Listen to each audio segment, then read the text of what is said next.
September 1st today, brand new month. Doesn't really feel like fall, but I guess that's right around the corner.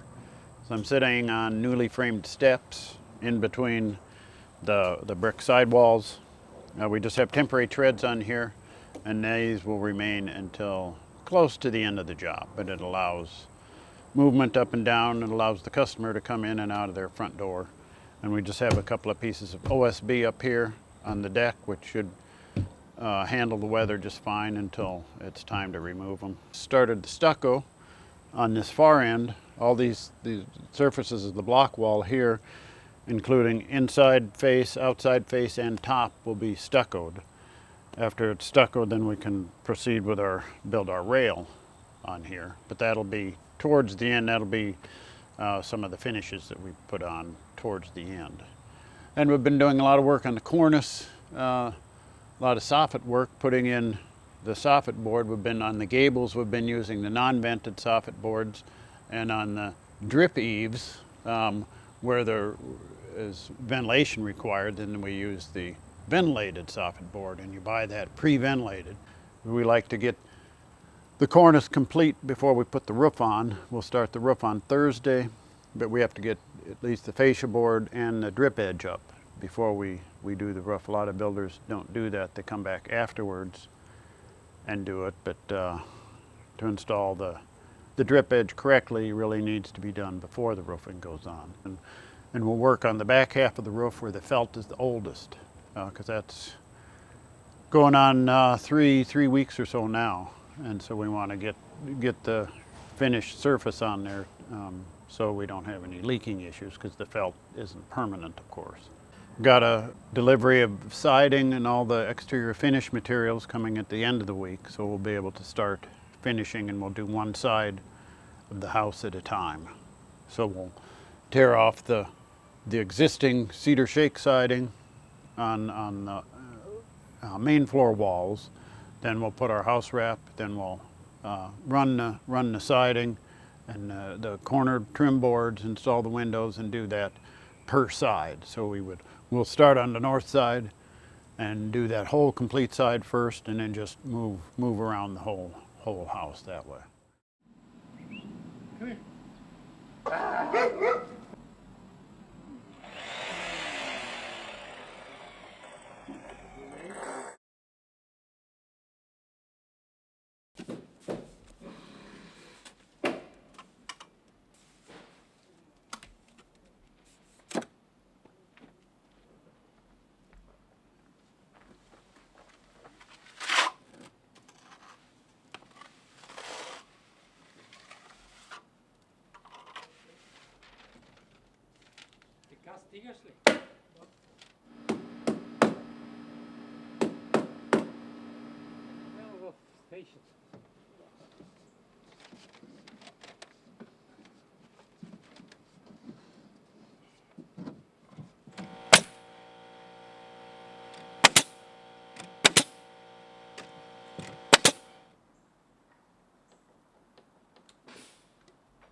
We're in the process of installing these two skylights in the roof.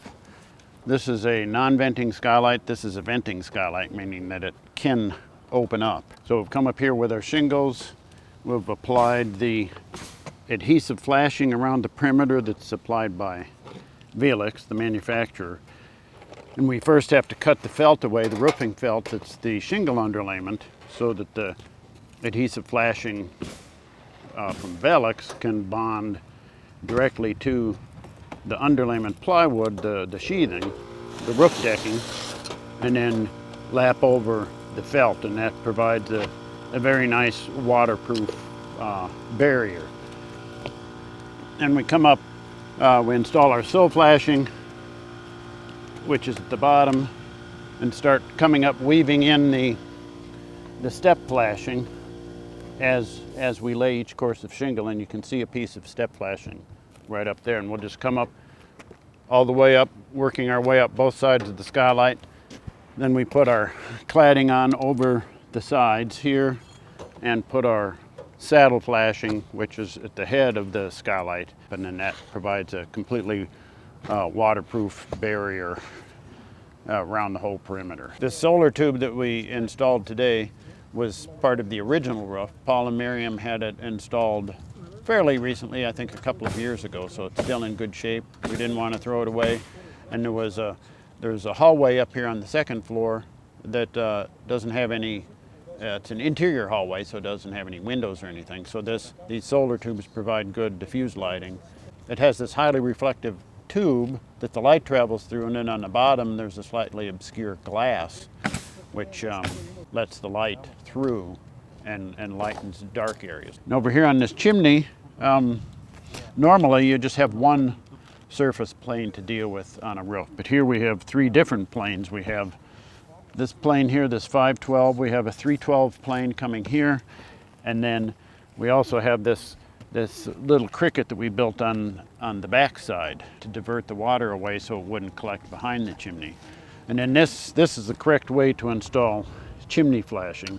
We cut a 1/2-inch groove in the brick here, and then we did our normal step flashing as we do when you have any wall roof interface. And same thing on the skylights where we installed step flashing, weaving it into the shingles. So these are individual pieces and they're set between each course of shingles. Then once that's on, we've custom fabricated a piece of flashing with a bend, 90-degree bend on the top, which slides into this groove, and then it comes down and covers this step flashing. So there's no way that water can ever penetrate either through the chimney or between the chimney and the framing or get under the shingles and travel in. And then we seal that. We'll put a bead of polyurethane sealant in this crack before we set the bent flashing in there, and then run a bead of the polyurethane on top of that, and that provides a very long-lasting waterproof seal. Plus, having the flashing bent in, you're not dependent on sealant alone. That the sealant could fail, say 20 years from now, and it still won't leak because it's done. The flashing is done mechanically so that the water can't get in.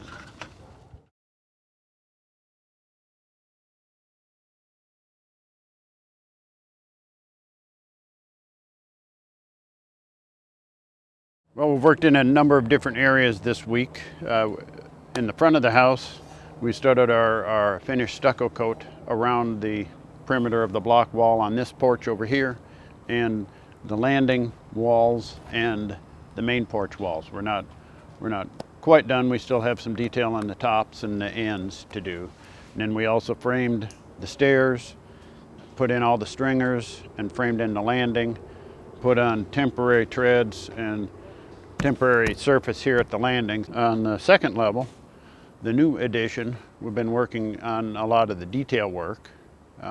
We framed in around the perimeter of the soffit, installing lookouts, which is the structural framing to hold the hardy soffit board. We installed vented hardy soffits on the drip eaves and non-vented on the gables. On the drip eaves, the air can flow in through the eaves and up along the rafters into the attic and out of the ridge vents We put the fascia boards around the perimeter. We like to do it first before we put on our drip edge, which goes around the perimeter, and that's for the shingling. And then we're shingling, have a couple of fellows up top here in front running shingles, and then in the back, two guys are working back there. We've installed 2 skylights, flashing around the skylights and integrating the shingles with the flashing and moving up. But we're hoping to have that side with the skylights on done today, and then we also have to shingle and flash around the chimney. So this week we also had a vapor barrier inspection. We installed the house wrap, the vapor barrier around all the sheathed walls. Most communities do require a vapor barrier inspection, and it's also called house wrap. And of course we passed that. And now that allows us to go ahead with the siding and installing the windows and completing the whole exterior as far as the finishes go. And then we'll be on to the mechanical work and the framing inspections.